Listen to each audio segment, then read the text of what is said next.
Om.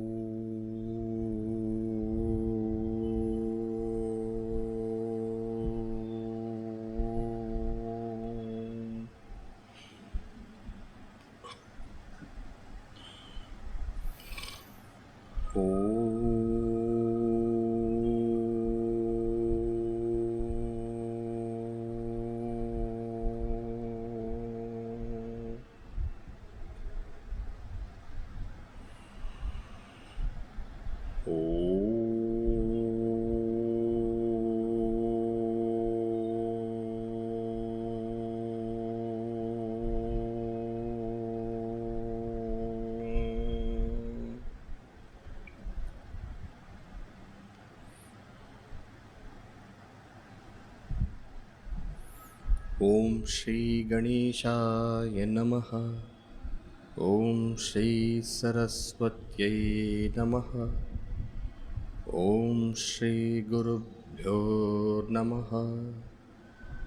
Shruti Smriti Purananam Alayam Karunalayam Namami Bhagavad Pada Shankaram Lokashankaram Samasthajanakalyane Niratam Karunamayam Namami Chinmayam Devam Sadgurum Brahmavidvaram Mukam Karoti Vachalam Pangum Langhayate Girim Yatkrupatamaham Vande Paramanandamadhavam Paramanandamadhavam.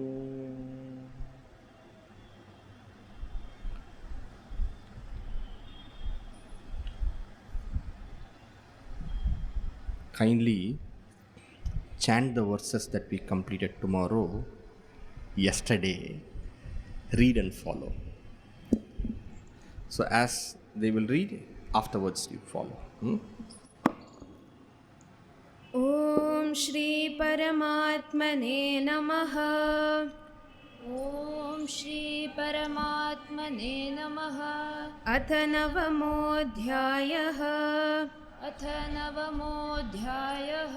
श्रीभगवानुवाच श्रीभगवानुवाच इदं तु ते गुह्यतमम् इदं तु ते गुह्यतमं प्रवक्ष्याम्यनसूयवे प्रवक्ष्याम्यनसूयवे ज्ञानं विज्ञानसहितं ज्ञानं विज्ञानसहितं यज्ञात्वा मोक्ष्यसे शुभात् यज्ञात्वा मोक्ष्यसे शुभात् राजविद्या राजगुह्यं राजविद्या राजगुह्यं पवित्रमिदमुत्तमम् पवित्रमिदमुत्तमम् प्रत्यक्षावगमं धर्म्यं प्रत्यक्षावगमं धर्म्यं सुसुखं कर्तुमव्ययम् सुसुखं कर्तुमव्ययम्.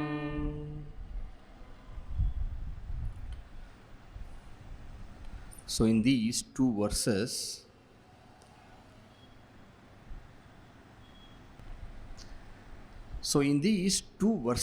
that we have seen,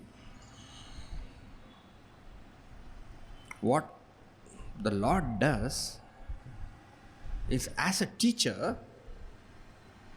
creating a sense of enthusiasm about what is going to be taught. That's very important. If the teacher manages to enthuse the students, much of the work is done. If the teacher starts the session in a very boring fashion, he himself is feeling so sleepy. Now, such a teacher, what will he do to the students? What the Lord does is that he starts with a bang. He says to Arjuna, hey Arjuna, what I am going to teach you is a great secret. Idantu te guhyatamam. I'm not going to tell you something you know, because a secret is not what you know, is it not? Whenever we say secret, what we mean is that you do not know, I'm telling you. That's the meaning of secret. I'm going to tell you a secret. It's not just a secret. It is secreter. It is secretest. In English, we don't have these words. It is not just a secret, it is the greatest of all secrets I'm going to share with you. Idantu te guhyatamam pravakshyami. And you know, when we teach, you should not tell the other person, what a dull fellow you are. No brains. My fate to teach you. That's not the way to teach. The most important thing for a teacher is to make the student feel that he will be able to understand. Confidence building is very important. Even when we give some work to somebody, we must first give the confidence and then give the work. I do not know whether you can do it or not, but there is nobody else to do. Therefore, I give you. It will not work out. See how the Lord tells to Arjuna, Anasuyave, you are a wonderful person. You are a person who finds goodness in others, which is a rare quality. Whenever we are with people for some time, we will get to know what are their faults. It is as though our brains are wired to see faults, to see defects. It is a natural tendency, so to say. But it takes a person of purity, intelligence, and an amount of accommodative nature to understand that behind this veil of so-called seeming defects is an inner person of goodness. Always note this. When a person is rude, he is inside soft. When a person is laughing, smiling, inside there is something which is bothering. An ability to look beyond and look into is a skill of a leader. To be carried away by the superficial, by what is apparent, by what is evident, also shows that you are a superficial person. Bhagavan Shri Krishna tells Arjuna, you are an anasuyave. You are a person who doesn't see faults, who sees the goodness. And when Bhagavan Shri Krishna tells Arjuna, you are like that, what does it tell about Shri Krishna? Please think.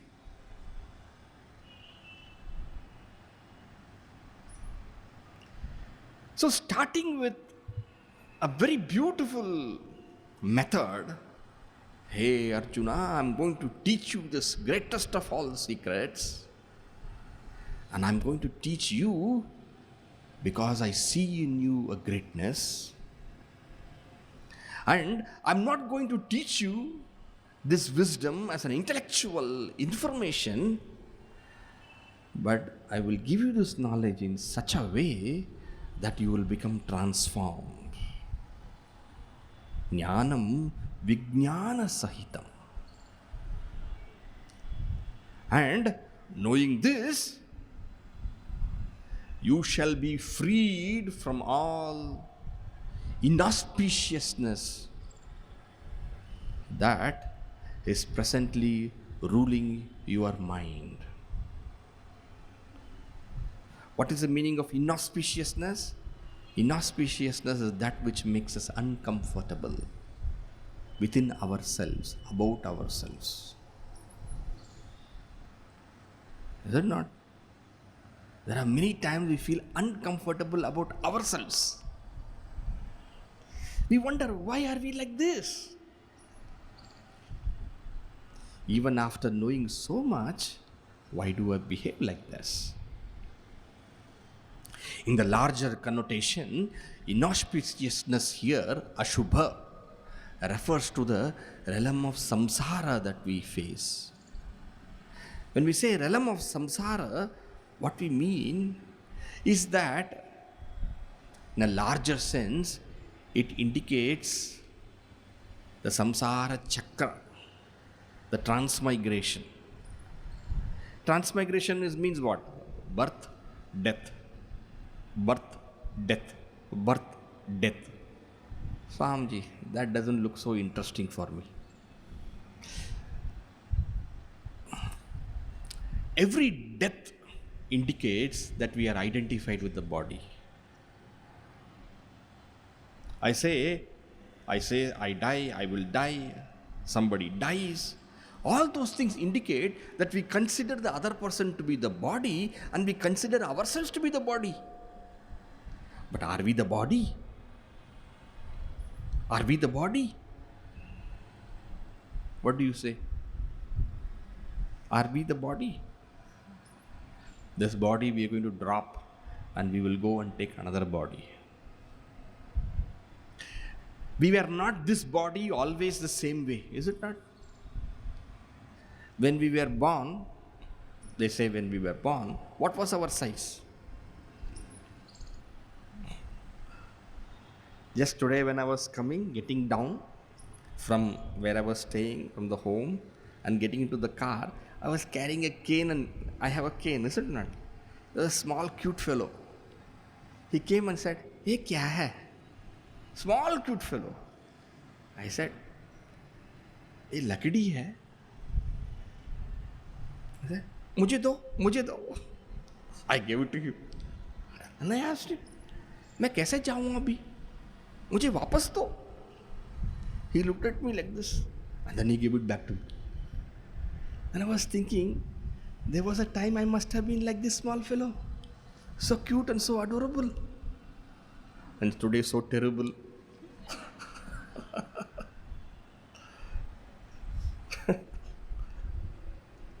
And this fellow is not going to remember that he was this small boy when he grows up. Is it not? He will not remember. Because he is not that.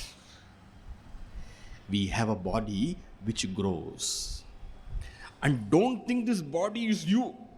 Because this body is not you. This body is potato, brinjal, tomato. Yes or no? All the potato, all the tomato, all the brinjal, all the rice, all the wheat, everything you put, and then the body grows. That is why in the scripture it is called Annamaya Kosha. It is made up of food. How can you claim to be yourself? It's not you. Your mother and father gave it to you from the food they ate. We all know biology, how the body comes about, is it not? The sperm and the ova, which are basically cells. These cells combine together form a zygote. And then they undergo the process of division. And then the body being a multicellular organism, it gets differentiated and we have this body. How can we call this body as me? Please think. You don't have to accept because I'm saying, but think logically. How can this body be you? You did not. It was given by somebody, by their food, what they ate, and now you're eating food after food after food after food, and you're becoming bigger and bigger and bigger and bigger. And the moment you don't eat food, you'll become thinner and thinner and thinner and thinner. What does it show? It shows it is made up of food, which is from outside. It is not you. Who are you then? That which knows the body is you. That is you.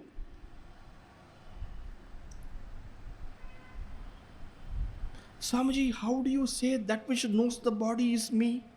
Because you are the knower. How do you say I am the knower? This is a plate in front of me, right? Small plate, okay. Not a big plate. It's used for covering the glass here. This is a plate. Am I the known or am I the knower? I am the knower. Is it not? Am I the known Mike or the knower person? I am the knower. Now, if I am the knower, please go a little more deeper. Because the body also is finally unknown. Is it not? That's why when somebody looks at you as a body, you detest that person. Because you're not the body. The body is not me. The body is a known object. Remember this always. Never forget this. Even the mind is not me. Because mind is there sometime, is not there sometime. But you are there always. Do you have a mind? Swamiji, never mind. Do you have a mind? I think so. I think so. I feel. I understand. But there are times when the thoughts are not there. And even at that time you are there.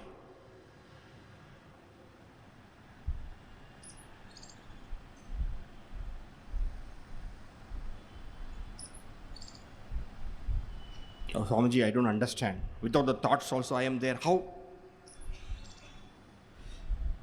Have you any time experienced a stillness? Experienced? Maybe looking at the sunrise. Looking at it. And suddenly all thoughts end. You're so calm, so quiet.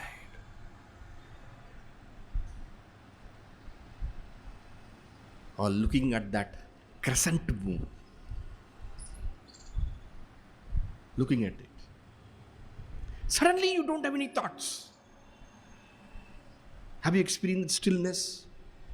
During creative moments, when thoughts are not there,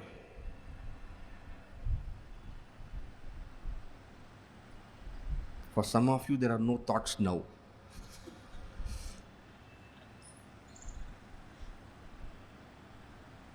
Even in stillness, you are. Even in agitation, you are. You are the knower of the stillness. You are the witness of the agitation. Thoughts come, thoughts go, but you remain. When you understand, meaning when the mind understands, you know the mind has understood. And when the mind does not understand, then also you know I have not understood.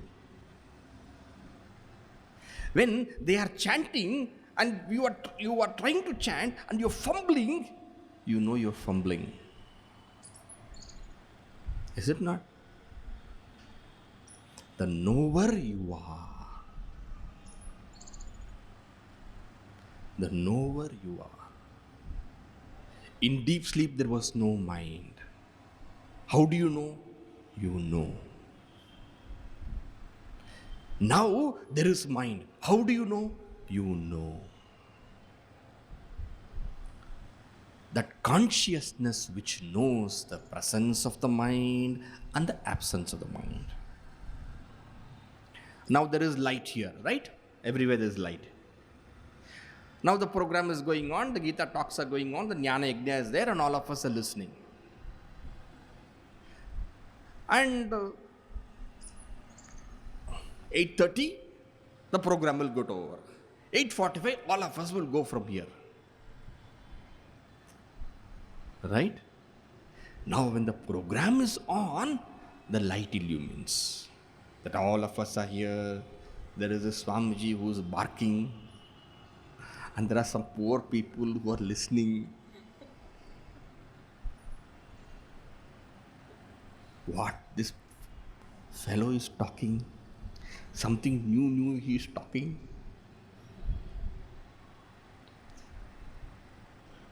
Now, I am talking and all of you are listening. What is the light doing? Illumining. 8:30, 8:45. After the Aarti is over, I will get down from here. And when I get down from here, all of you also will get up. And when you get up, I will go, you will go, all of us will go. Now what will the light do? Illumine the absence. The light illumines the presence of all of us, and the light illumines also the absence of all of us. In the same way, consciousness, the self, the knowing principle, the witness, illumines the body, illumines the mind and its functions. And when the mind is not there, it illumines the absence of the mind also. Now, the consciousness illumines the presence of the mind and its functions. Understand? No. Who says that you understand, you don't understand? Mind does not understand, mind understands, but who knows the mind understands and does not understand? That knowing principle, that witness principle you are. The body will go one day. The mind ceases every day and comes back every day. When we go to sleep, the mind ends. When we wake up, the mind comes back. The mind comes, the mind goes. The body undergoes lots of changes and modifications. From childhood to youth to middle age to old age, the whole thing is witnessed by the light of consciousness. That light of consciousness, I am, not the body, not the mind.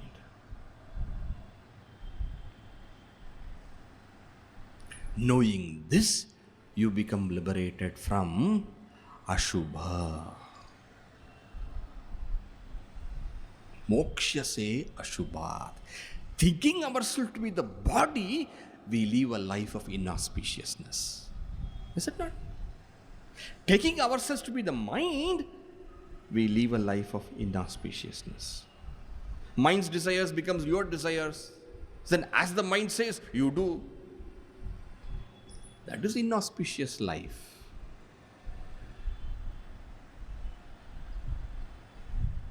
In knowing one's real nature, we become freed from all inauspiciousness.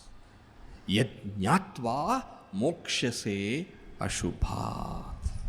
And Arjuna, this Vidhya is Raja Vidhya. Is the knowledge of knowledges. It is the greatest knowledge. I shall explain to you. Raja Guhyam. Raja Guhyam, it was that knowledge which was protected by the great kings of yore.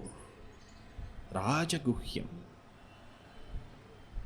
It was that knowledge possessing which kings became mighty.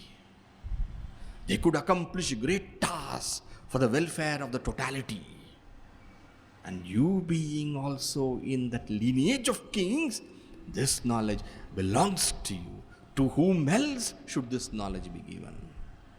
Anybody who wants to accomplish great things in life should get this knowledge. Rajavidya, Rajaguhyam, Pavitramidam uttamam, very pure. It will free you from all sorrows. It will free you from all inauspiciousness. Pratyaksha-vagamam, and you can experience it for yourself. You don't have to go by hearsay. You don't have to go because somebody told you. You can see it for yourself how it is true. Pratyaksha. Pratyaksha means in front of your eyes. That's what literally it means. But in front of your eyes means what? It is concrete experience for you.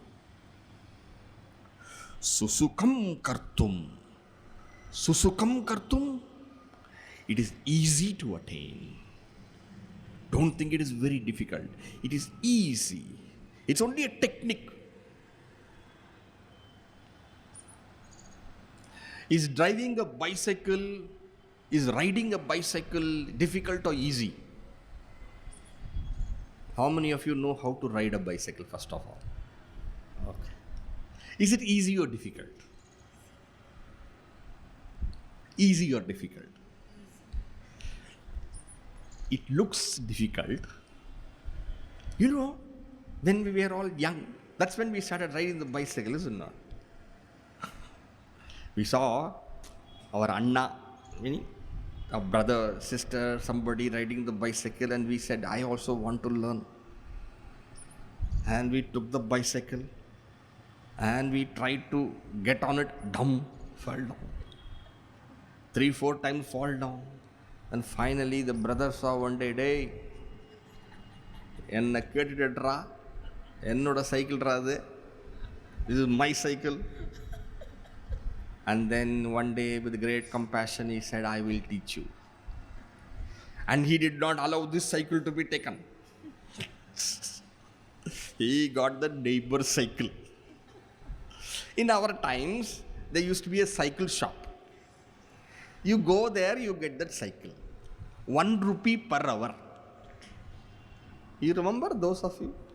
1 rupee per hour. And you take the cycle and you are driving. You are driving, no. He is pushing you from behind, your brother, your elder brother, and you are driving. And then he's telling, pedal. Don't look at the pedal, look forward. And then 3 days, 4 days, 5 days, 6 days, you are ready. And then you are driving, and then say, Anna, eppadi otra? Brother, how am I driving? And you don't hear any voice from behind. And then you look behind, nobody is there. And boom, you fall down. But some confidence comes in your heart. Says, yes, I can drive. I can ride. And then you take the bicycle and slowly you ride. And nobody can stop you afterwards. Where is he? On the cycle. You become such an adept in cycling that you take your hands off the handbar. And then you are driving. And then afterwards you don't have to turn with this. You change the cycle with your hip. All of us have done that, yes or no? Is cycling easy or difficult? It is easy, but it seems difficult. It's a technique. That art of balancing once you gain, then it is easy. But till that time, you require some assistance. The same way, till you get there, you require the guru. But once you have learnt it, the guru will not stand behind you to push you. He will stay there watching you. Ah, how beautiful, how nice.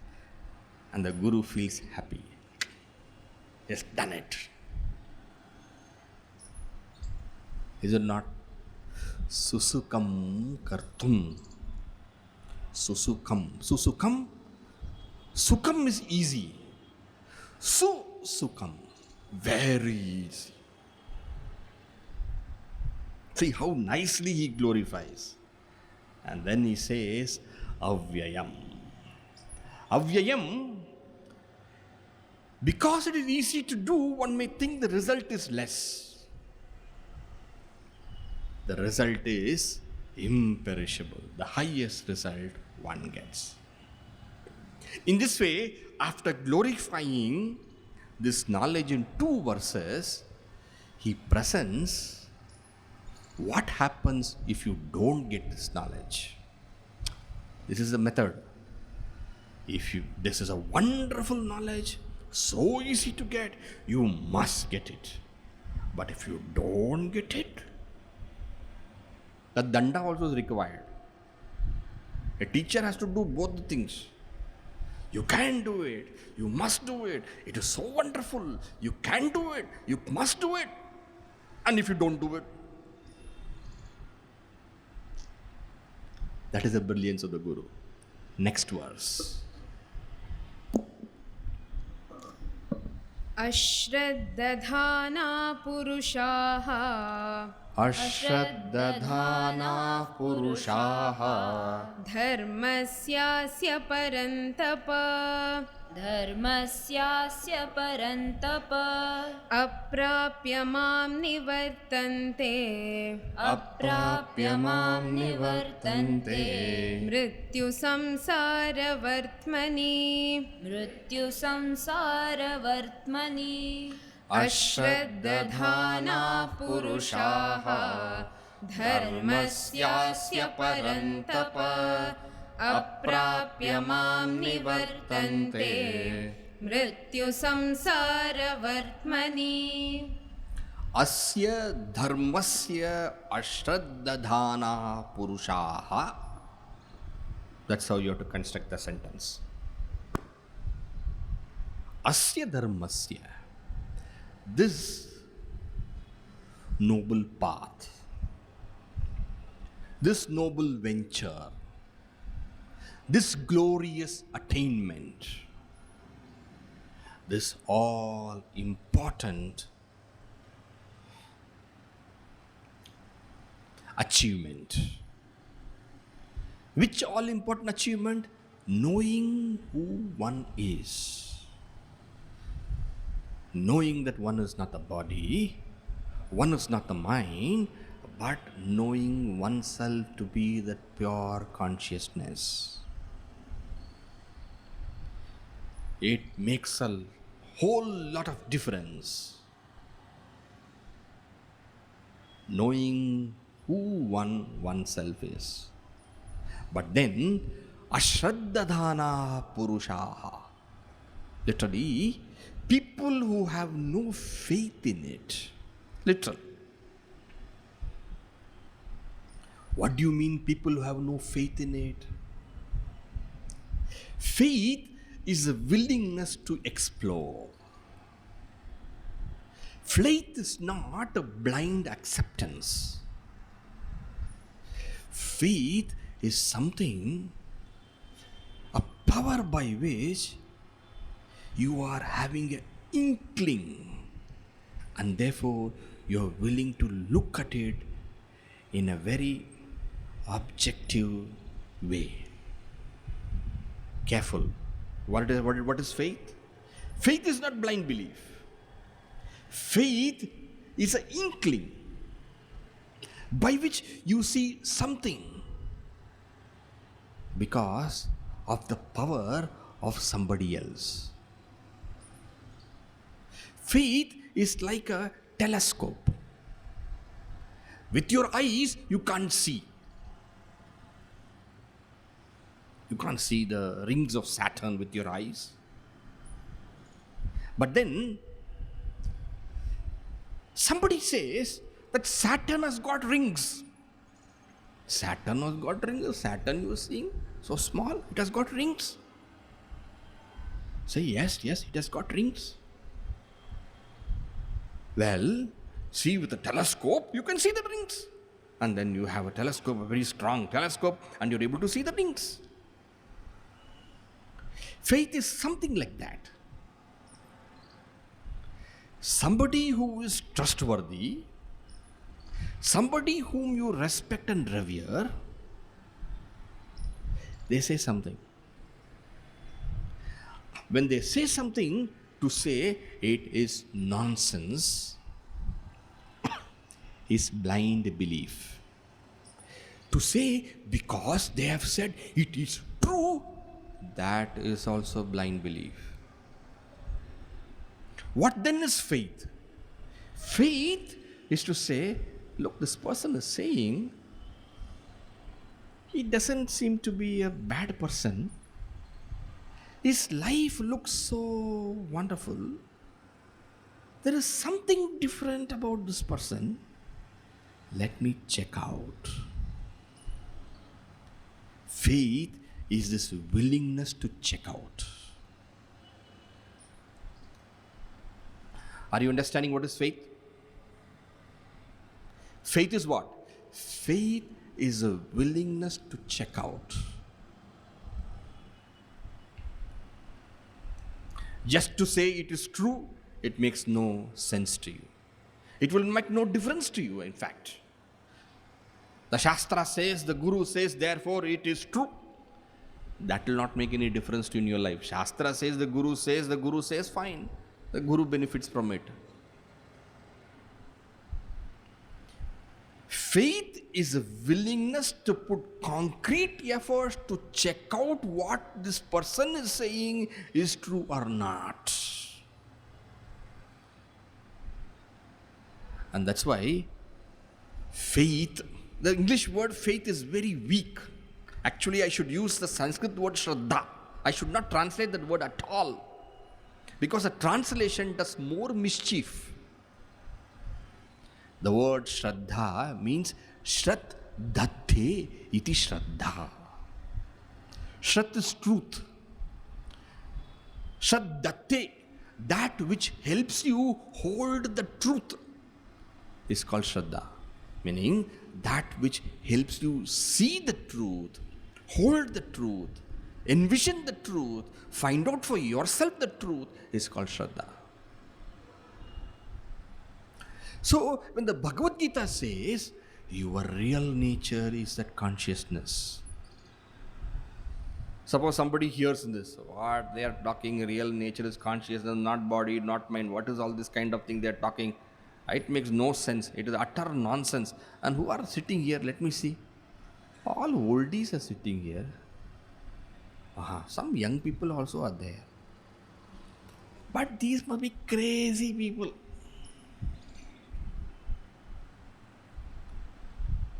Evening time, they don't know how to spend their life properly. This is called blind belief. What is faith? What is shraddha then? Let me see what this person is saying. Let me check out. Is it logical? Or is it illogical? It demands a certain openness of mind to think. If you take it is true, it doesn't help you. If you say it is false, it doesn't help you. But if you say, let me check it out for myself, that kind of exploratory skill is called shraddha. And I'm sure all of you have that shraddha.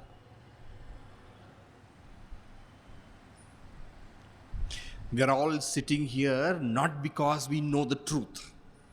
We are all sitting here because we want to find the truth. We have a genuine interest.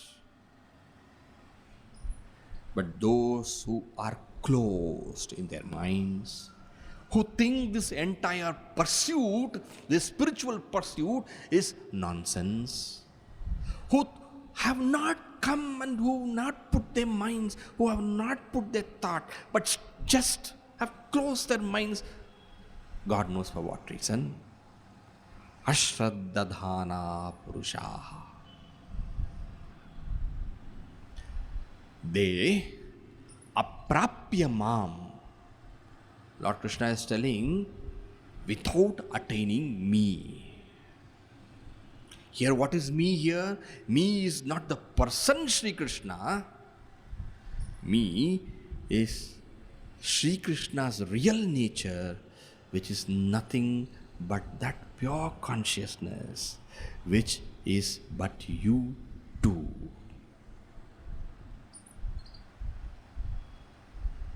Please do not think God, Lord is somewhere far away. Every particle vibrates with His presence. The very existence in every object is but the Lord. The very life principle in you is the Lord. The very life principle in me is the Lord. Everything is by His presence. More and more about the nature of the Lord is going to come in the next verse. But he says, without understanding the Lord, without reaching me, my real nature, what happens? mṛtyusaṃsāravartmani nivartantē. mṛtyusaṃsāravartmani nivartantē. Niśchayena vartante. They certainly suffer an ignominious life in this realm of duality. Buffeted by their own thoughts, not free to do what they want because they are slaves to their mind and slaves to their senses. They are but animals in human forms. Animals have no mastery over the mind. What the mind says, the animal has to do because it is bound by instincts.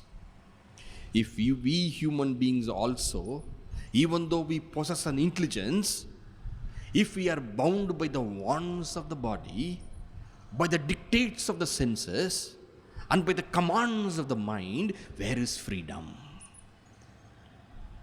If only we can say no to the mind because we want to say no.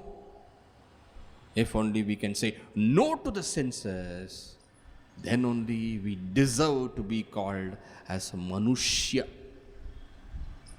Manushya means one who has his mind under his control. One who possesses the mind. Manushya. Do we possess the mind or does the mind possess us?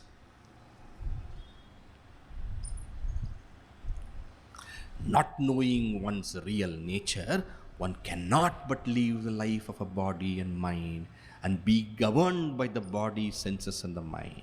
But the one who knows his real nature, he becomes free. But the one who doesn't know, mṛtyusaṃsāravartmani nivartantē. They ever suffer an ignominious life of the senses, the body and the mind, which is called here as mṛtyusaṃsāra.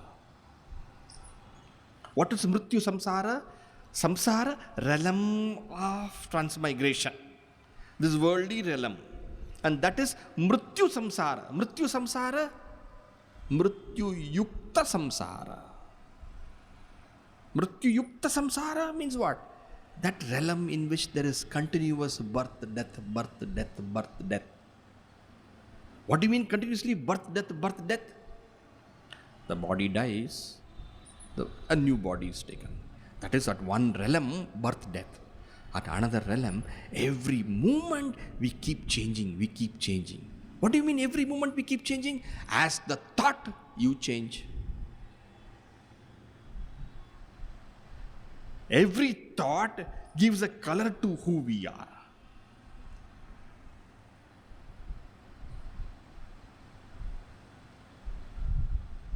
Every thought.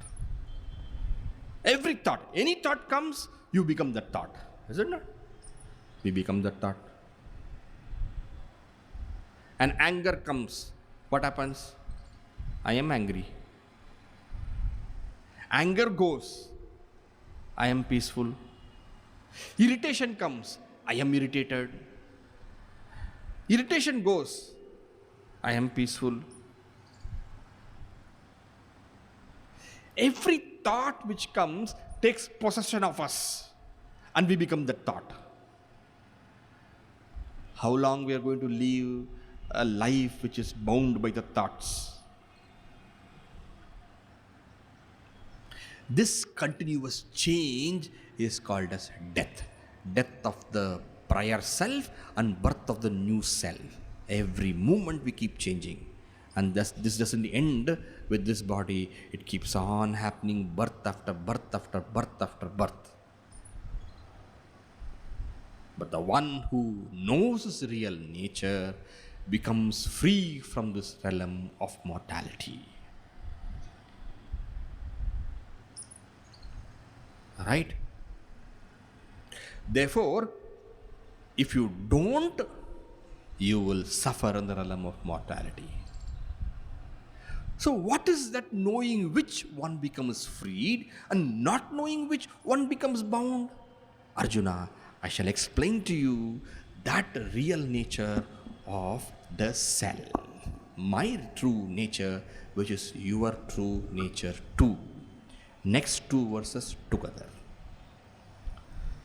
मया ततमिदं सर्वं मया ततमिदं सर्वं जगदव्यक्तमूर्तिना जगदव्यक्तमूर्तिना मत्स्थानि सर्वभूतानि मत्स्थानि सर्वभूतानि न चाहं तेष्ववस्थितः न चाहं तेष्ववस्थितः न च मत्स्थानि भूतानि न च मत्स्थानि भूतानि पश्य मे योगमैश्वरम् पश्य मे योगमैश्वरम् भूतभृन्न च भूतस्थः भूतभृन्न च भूतस्थः ममात्मा भूतभावनः ममात्मा भूतभावनः मया ततमिदं सर्वं जगदव्यक्तमूर्तिना मत्स्थानि सर्वभूतानि न चाहं तेष्ववस्थितः न च मत्स्थानि भूतानि पश्य मे योगमैश्वरम् भूतभृन्न च भूतस्थः ममात्मा भूतभावनः. These two verses that we have studied is a very core of this chapter. These two verses mark it as important.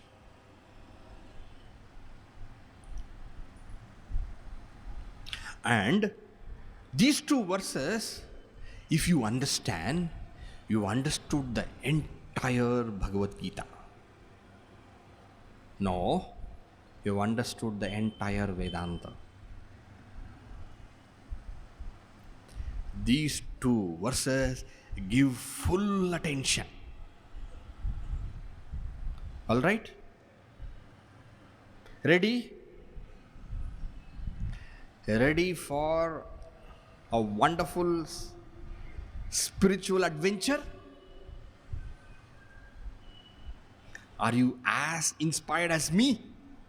Yes. Okay, now let me translate for you. Idam sarvam jagat. This entire world, this entire realm of plurality, the stars, the moon, the mountains, the rivers, you, me, plants, animals, birds, the galaxies, the entire cosmos. This entire realm that we see in front of us. Okay. Idam sarvam jagat maya tatam. Maya tatam, by me it is pervaded. I pervade the entire world.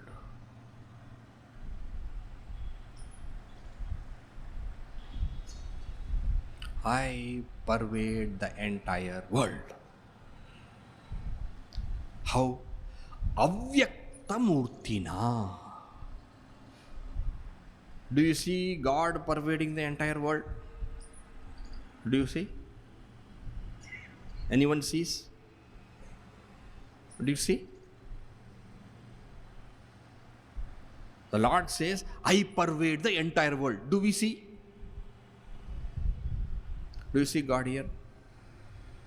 Swami. But at the end of this chapter, you will see. Why? At the end of these two verses, you should see. Maya tatamidaṃ sarvaṃ jagat avyaktamūrtinā. He himself says, it is not something what you visibly you can see.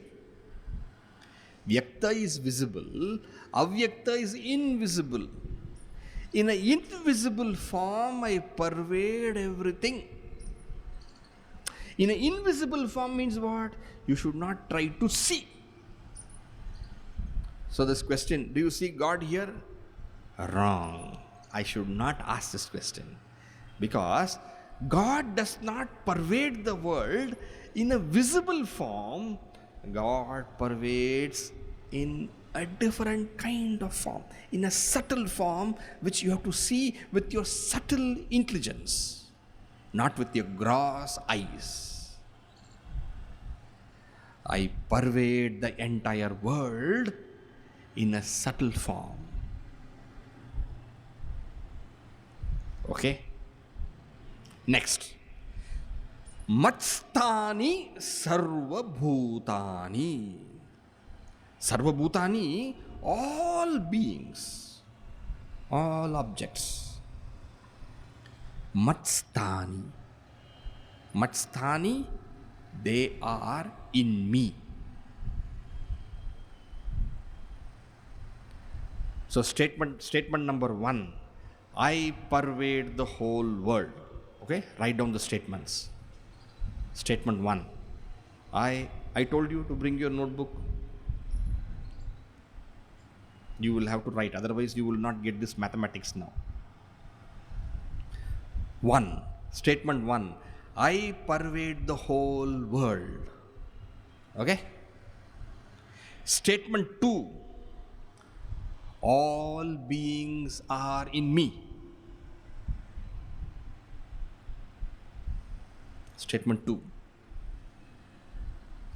Statement 1, I pervade the whole world. Statement 2, all beings are in me. Statement 3, nacha aham tēṣvavasthitaḥ. I am not in them. What did you say? I am not in them. First statement, I pervade the whole world. Second statement, all beings are in me. Third statement, I am not in them. I know you are scratching your head, but don't worry, you write it down. First statement is what? I pervade the whole world. What is the second statement? All beings are in me. Can we all say together, what is the first statement? I. Statement 2, all are in me. Statement 3, I am not in them. And statement 4, all beings are not in me. What is the first statement? I pervade the whole world. What is the second statement? All beings are in me. And what is the third statement? I am not in them. And what is the fourth statement? All beings are not in me. And then he says, paśya me yōgamaiśvaram. See this enigmatic glory of mine.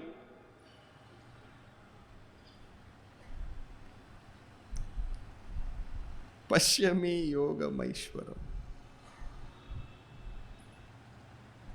Shall we say the four statements again? Now, resolving these four statements, you have understood the entire philosophy of the Upanishads, the Vedanta, the Bhagavad Gita, and experiencing this, you become realized. Understanding this, you understand. Realizing this, you attain the fullness of experience.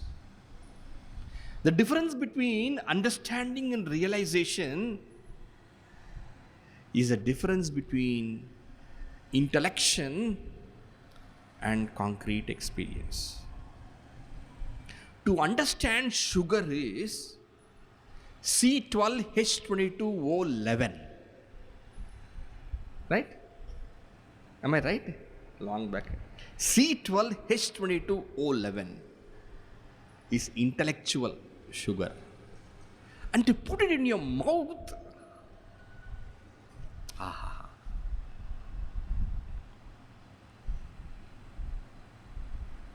that is the difference.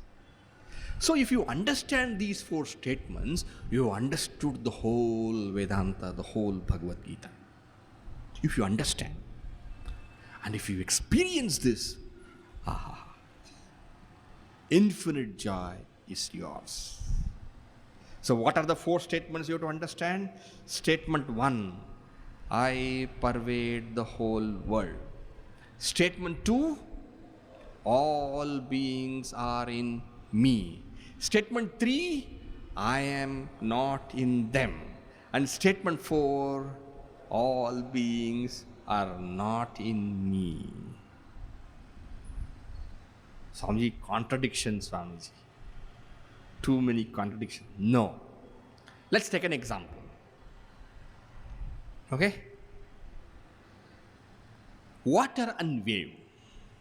Okay? Let's take this example. What is the first statement? I pervade the whole world, right? Now, water and waves now. Can the water say, I pervade all the waves? Yes. Yes. Water says, I pervade all the waves. Valid? Now, second statement you watch. All waves are in me. Correct? First statement, I pervade all the waves.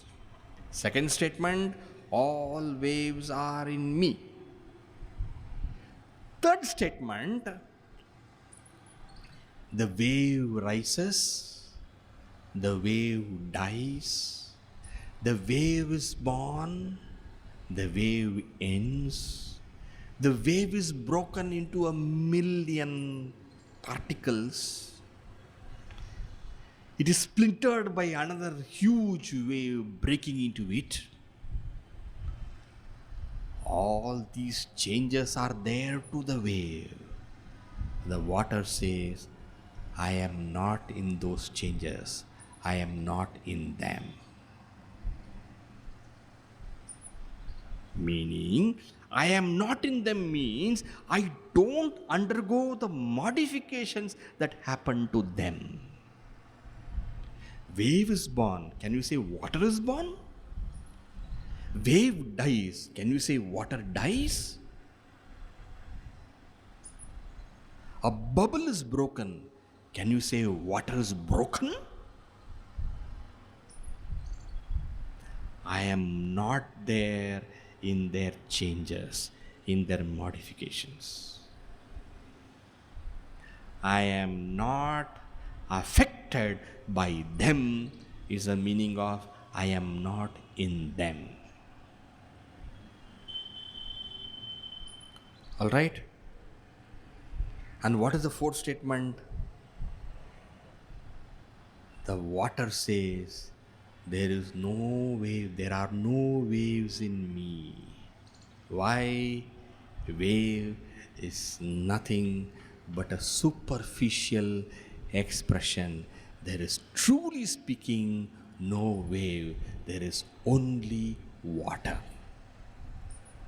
Can you take the wave separately and say, this is wave, this is water? Can you say that? Can you take the water from the wave and say, this is wave? Has the wave any separate existence? The wave is only apparent.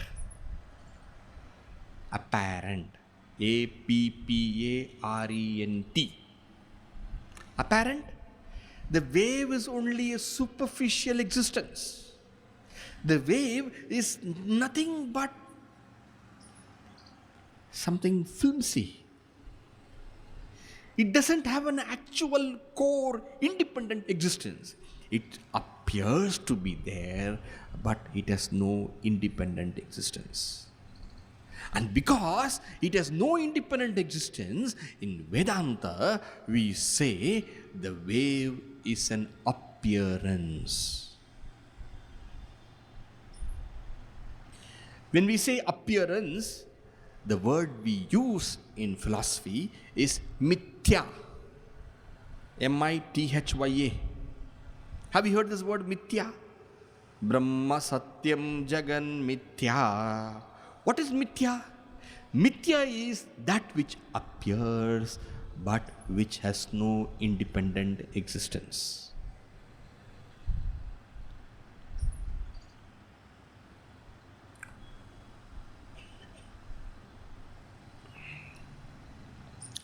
And therefore, it has no independent existence, it has no actual reality, and therefore what is the point in telling waves are in me? As though there is something called wave which is sitting on me. There is no wave other than water. Water, oh water is wave. Where is wave? It is only water, oh water. Touch the wave on top, it is water. Touch the wave in the bottom, it is water. Touch the wave in the middle, it is water. What is truth? Water. There are no waves in me because it is only water. Are you getting it? Swamiji, kind of I got. I am happy you did not get everything. If you get everything, you can get up and go now. Because you got everything. But think carefully. Statement number 1. What is it? I pervade the whole world. Statement number 2. All beings are in me. Statement number 3. I am not in them. Statement number 4. No beings are in me. Now, the same thing we'll say with water. Water pervades all the waves. 2. All waves are in water. 3. The water does not suffer the modifications of the waves, birth and death. Statement 4. There are no waves at all in me. But Swamiji, 2 and 4 contradiction. 2 is from the relative standpoint, 4 is from the absolute standpoint. All waves are in me is when you accept that there is something called wave. When you accept, you start with acceptance.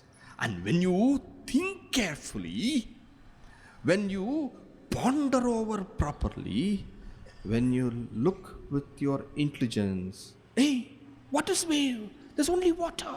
Wave is only a superficial existence. Wave has no independent existence at all. Then you can say, there are no waves in me. There are no waves in water. Why? Because it is water, oh water. Where is a wave? When you touch the wave, are you touching the wave or are you touching the water? No, I am touching the wave. Okay, then show me the wave. This is a wave. No, you are showing water. No, water in this form is wave. Okay, show me the form alone separately. Can anybody take the form of the wave alone apart from the water and then say, this is water, this is wave? Wave is only a construct of the senses and the mind. There are so many constructs our senses and mind give us. Suppose I show this to you. Don't ask me, Swami, why are you showing the same thing again and again? This is here I can show you. Suppose I show this plate to you and then I say to you, this is not a plate, this is mostly empty space. As children of the modern science, you will not have any difficulty accepting it. Is it not? Why? This is space? Yes, this is space. Why? This is made up of atoms. And what is atoms? Atom is nothing but central. What is an atom? Electron, proton, neutron, is it not? There's a central neutron and the proton, and then the electrons are going around it in orbits, right? And lot of these atoms put together is this plate. Am I right? Mostly an atom is space, yes or no? Yes. And therefore this is mostly space, yes or no? And if this is mostly space, why are we saying it as a plate? Because that is a limitation of the eyes that we possess now. Suppose instead of this eyes, you were to have an electron microscope. I assure you, you will not see a plate. Change the senses, the world changes. The world is nothing but a projection of our senses and mind. What is the color of this? What is the color of this? White, with some shades of orange and peach and yellow and brown. Yes? Ask a dog, what is this color? The dog will say it is black and white, because that's what it can see, shades of black and white. Ask a snake, what is this color? Remember, the snake can see ultraviolet and infrared rays also. And therefore, how the snake sees this plate, we have no idea. Because we can't see ultraviolet and infrared. Which is true? Black and white is true? No, black and white is not true. There are so many colors, 7 colors are there. Peach is there, orange is there, red is there, yellow is there, white is there. A snake can see more colors than you. That is true. What is true? What is true?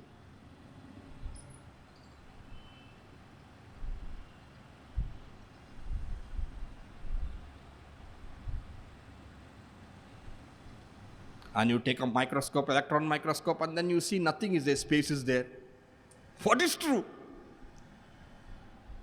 Is wave true? Water is true. But to see this as space, you can't see with your eyes. But you have to see with your eyes of intelligence. Yes or no? To see the whole world as God, you can't say that I don't see it. I don't see it. Do you see this as space with your eyes? it requires a different eyes, jnana chakshu. To see this as space, you require science chakshu. To see the whole world as nothing but existence, consciousness, bliss, we require the jnana chakshu, which is what we are trying to gain. You go to school, you get science chakshu. You come to Bhagavad Gita, you get the jnana chakshu. And just as how you can't see this as space with your physical eyes, in the same way, you cannot see the whole world as existence, consciousness, bliss with your physical eye, but you have to see with the eyes of knowledge which you gain by the pursuit of texts which are very logical. As much logical as your physics, chemistry, botany, zoology. In fact, more logical, because that is only logical, whereas this is logical and experiential.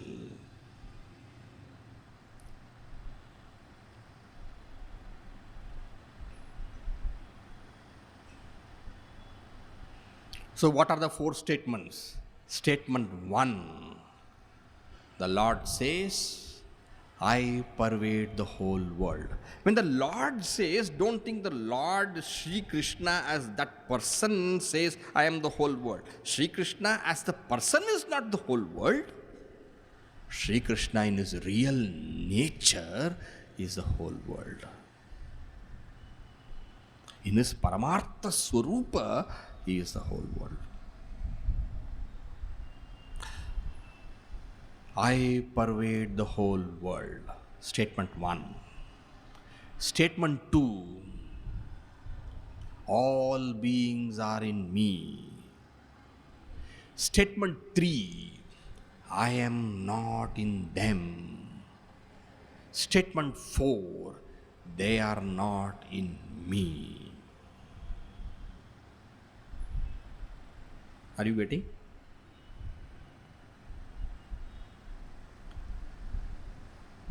Water says, I pervade all the waves. Statement 1. Statement 2. All waves are in me. Statement 3. I am unaffected by the waves. I am not in the waves. Statement 4. The waves are not in me, because only water is.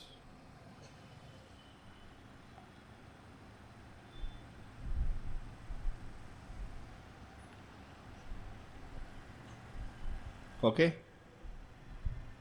Swami ji, आगे जाओ स्वामी, आगे. भूत पश्य में योगम, पश्य में yōgamaiśvaram. Paśya, see. This word paśya is important. Paśya, see, realize, come to experience, not merely intellectualize, but rather in your highest meditation, in the seat of inner absorption, come to experience this. Paśya me my yogam, aśwaram. Aśwaram, glory. What kind of glory? Divine glory. Of what nature it is? Yōgamaiśvaram. Yogam is contact. Yesterday also we saw the word yoga means to unite. See my enigmatic union. Aishwaram, I'm translating it as glory, enigma. See my union, yogam. Union with what? See this unionless union with the entire realm of the world. I pervade the whole world. It's a kind of union. The whole world is in me. A kind of union. I am not in the world. the world is not in me. Why the world is not in me? Because I alone am. Why there is no wave in the ocean? Why there is no wave in the water? Because water alone is.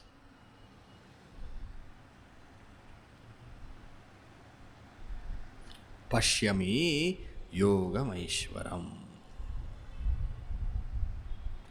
Bhūtabhṛnna nacha bhūtasthō mamātmā bhūtabhāvanaḥ. This line is a summary of the brain teaser that we saw now.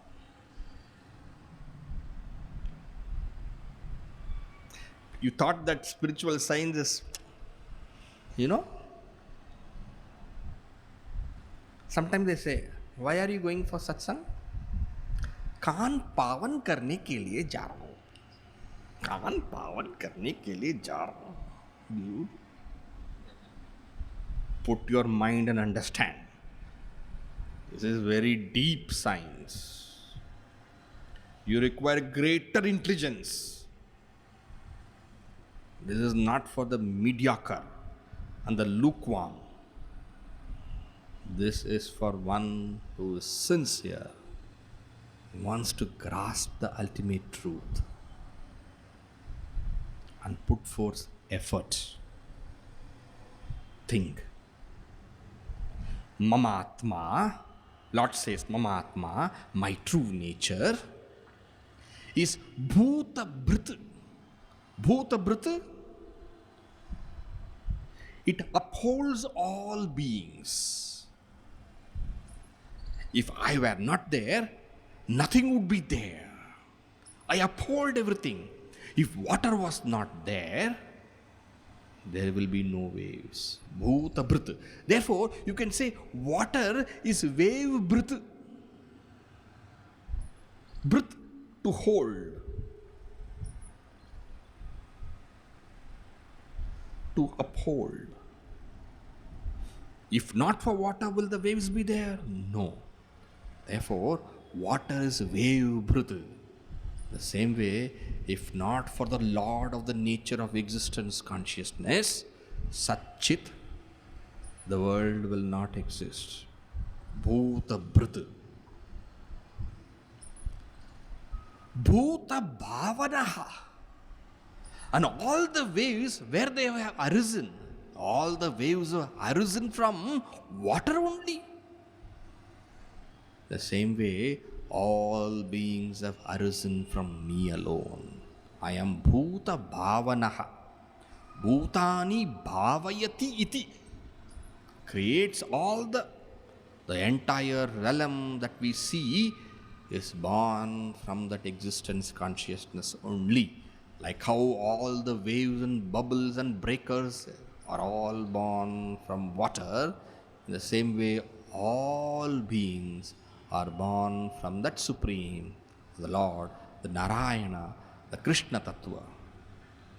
But then, nacha bhūtasthāh. Nacha bhūtasthāh, I am not in them. Bhuta, beings, I am not in them. Sometimes people ask, God is everywhere? Yes. I have got headache. God has got headache.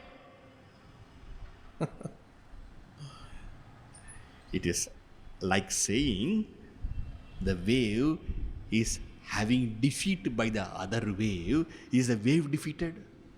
The other wave is also water. This wave is also water.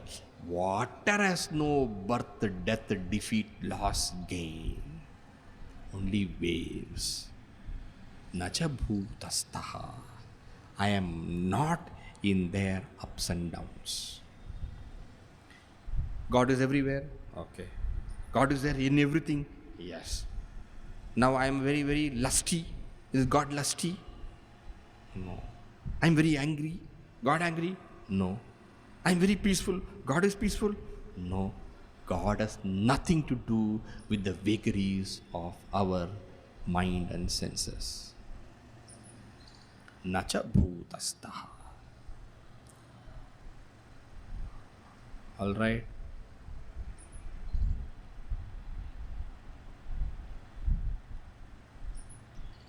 More than this, I should not tell today. This is sufficient for the day. Now, whatever notes you have taken, you must go and reflect upon it. Today, before going to sleep, not tomorrow after getting up, okay? Today, before going to sleep, you must revise this again. Okay? Those.